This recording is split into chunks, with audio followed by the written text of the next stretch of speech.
11.1 का तीसरा प्रश्न है।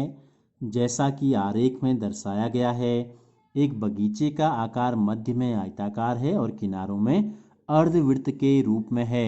इस बगीचे का परिमाप और क्षेत्रफल ज्ञात कीजिए। तो हमको एक इस प्रकार की आकृति दी गई है जो बीच में है आयताकार। तो बीच वाला जो पोर्शन है ये हमारा आयताकार है इस प्रकार से, और इसके किनारे में जो है दो अर्धवृत्त लगे हैं, एक आधा वृत्त यहाँ है और आधा वृत्त यहाँ है।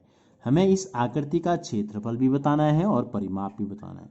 तो देखो, किसी भी आकृति का जो परिमाप होता है उसकी बाउंड्री की कुल लंबाई जो होती है, जो उसकी सीमा है, ठीक है, तो उसकी कुल लंबाई, यानी कि अगर हम इस आकृति का परिमाप अगर हमको बताना हो तो अगर हम यहाँ से शुरू करें तो यहाँ से ये लंबाई, फिर ये गोल, और फिर यहाँ से यहाँ, और फिर यहाँ से यहाँ, इतना होगा परिमाप।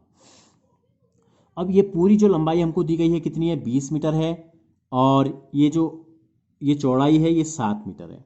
अब देखो, किनारे में जो अर्धवृत्त बने हैं तो ये जो 7 मीटर हमको दिया गया है ये अर्धवृत्त का व्यास है।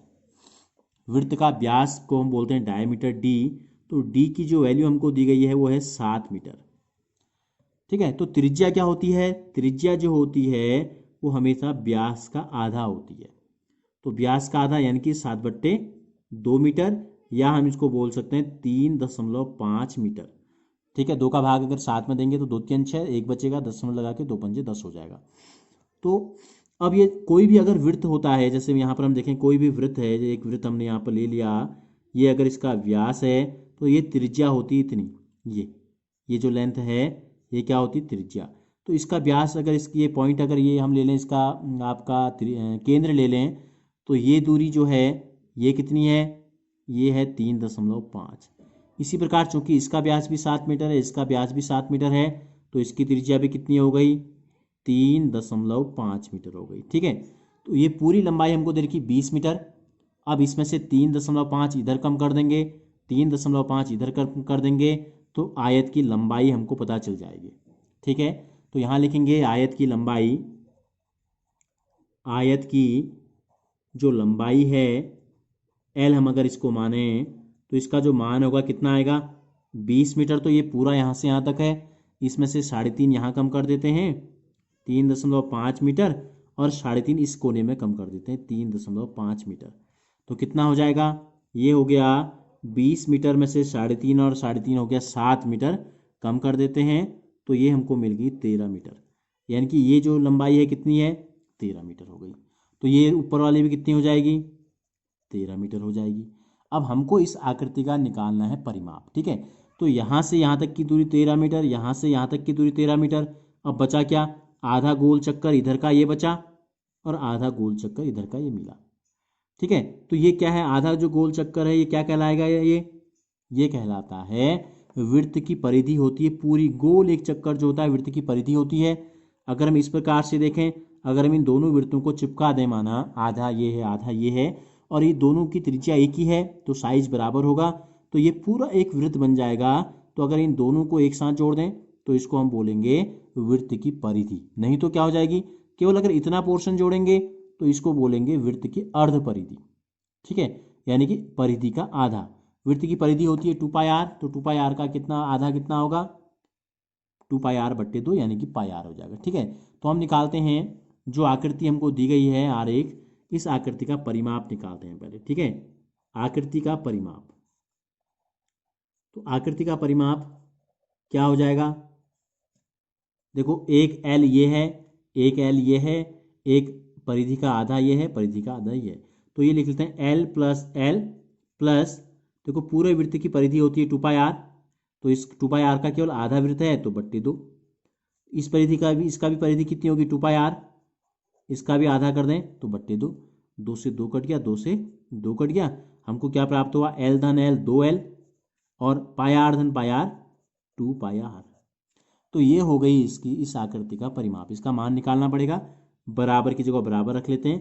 2l का मतलब है l का दुगना, l का मान कितना आया है 13 मीटर, ठीक है। धन की जगह धन, 2 की जगह 2, पाई का मान अगर आपको दिया जाता है तो वो मान आपको रखना है, नहीं दिया जाता है तो हमेशा आपको मान रखना है 22/7, ठीक है। और आर का जो मान है कितना है, यहाँ हमने लिखा है, चाहे तो 7/2 रख लें, चाहे तो 3.5 रख लें। चूंकि इसके हर में एक 7 आया है तो 7/2 रखने में हमको फायदा होगा। इतना मीटर हो जाएगा, दोनों को मीटर में है तो देखो 7 से 7 कट गया, 2 से 2 कट गया, 13 दूनी होता है 26, तो 26 मीटर में जोड़ देंगे 22 मीटर। तो कितना आ जाएगा, 26 में 22 अगर जोड़ देंगे, 6 2 8, 2 2 4, 39 मीटर। तो पहली चीज हमको पता चल गई, इस आकृति का जो परिमाप है ये 39 मीटर है। अब हमको निकालना है इस आकृति का क्षेत्रफल। आकृति का क्षेत्रफल कैसे निकालेंगे, देखो आकृति का जो क्षेत्रफल होगा, ये पहला जो आधा वृत्त बना है इसका क्षेत्रफल निकालते हैं। ठीक है, तो देखो वृत्त का क्षेत्रफल होता है पाई आर स्क्वायर। अगर एक पूरा वृत्त होता है इस प्रकार से गोल, और इस पूरे का क्षेत्रफल अगर हमको निकालना होता तो ये होता है पाई आर स्क्वायर। कितना होता है, पाई आर स्क्वायर। तो हमारा क्या है, आधा है तो पाई आर स्क्वायर बट्टे 2। बीच में एक आयत है, आयत का क्षेत्रफल क्या होता है, लंबाई गुणा चौड़ाई। और फिर दूसरे किनारे में फिर एक आधा वृत्त है, तो आधे वृत्त का क्षेत्रफल हो जाएगा ये हमारा। ठीक है, देखो पाई आर स्क्वायर बट्टे 2 धन पाई आर स्क्वायर बट्टे 2, दोनों के हर समान है तो दोनों के अंश जुड़ जाएंगे। 2 पाई आर स्क्वायर बट्टे 2 हो जाएगा, ये हो जाएगा एल गुणा बी, एल बी धन 2 पाई आर स्क्वायर बट्टे 2। इन दोनों को अगर जोड़ देंगे तो ये आ जाएगा, 2 से 2 कटेगा, तो ये हो जाएगा एल बी धन पाई आर स्क्वायर। तो एल बी का मान क्या है, एल गुणा बी, एल का मान है 13 और बी जो है ये 7 मीटर है। अगर यहाँ लिख दें इस प्रकार से, बी 7 मीटर है, तो ये हो गया 13 मीटर गुणा 7 मीटर। एल बी का मान हो गया धन पाई आर स्क्वायर। देखो पाई का मान हमने कहा 22/7 रखें, जब दिया नहीं गया है। आर स्क्वायर, आर कितना है 7/2 मीटर गुणा 7/2 मीटर। इसको हल कर लेंगे, देखो 13 सत्ते होता है 91 वर्ग मीटर, और ये एक 7 से एक 7 कट गया, और 2 का भाग देते हैं इसमें, 11 बार जाएगा, ये हो गया 11 सत्ता 77, और नीचे बच गया 1 2, 77/2 मीटर गुणा मीटर हो गया मीटर की घात 2। अब 2 का भाग दे देते हैं, तो ये हो गया 91 वर्ग मीटर धन 77 का अगर आधा कर दें या 2 का भाग दे दें, तो देखो 2 3 6, 7 है, एक यहाँ चले गया, 17 हो गया, 2 8 16। ठीक है, एक बच गया, एक में भाग नहीं जाएगा दशमलव, और एक के पीछे 0 लगा देंगे तो 10, 2 पंजे 10। जोड़ देते हैं, दशमलव इसके बाद तो है नहीं, तो ये हो जाएगा 0.5, 8 में 1 जोड़ेंगे 9, और 9 में 3 जोड़ेंगे 10 11 12, 129.5 वर्ग मीटर।